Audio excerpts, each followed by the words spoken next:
மாதிரி ஆவரேஜா இருந்தா கூட பரவாயில்ல மச்சான், நான் கொஞ்சம் அழகா இருக்கேன். அதனால எல்லா பொண்ணுகளையும் தேடி உழுவுது மச்சான். இன்னும் என்ன நீ பைத்தியக்காரனாவே நினைச்சிட்டு இருக்கிறல?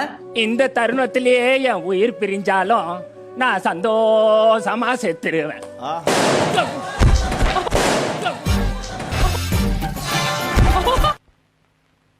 அடங்கப்பா, இது உலக நடிப்புடா சாமி. அவனை ஜிங்கனமணி சாங் ஆட சொல்லு. ஜிங்கனமணி இவனை ஜிங்கனமணி சாங் ஆடு. அவனுக்கே ஜிங்கு ஜிங்குன்னு ஒரு மணி ஆடிட்டா இருக்கு.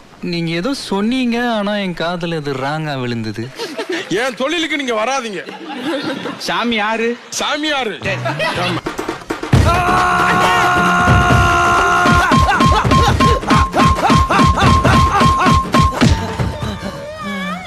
நான் இந்த ஏரியா இருக்கார பொண்ணியா, எனக்கு ஆம்பளை பையன் பிறந்திருக்கியா, ஸ்வீட் எடுத்துக்கோங்கயா. நீ யார் மேல சந்தேகப்பற நோட்ல எழுதி வச்சிட்டு போ. டேய், என்னடா டயலாக் இது? எவன் எழுதி கொடுத்தானே அது இப்படி பேசிட்டு போறான்?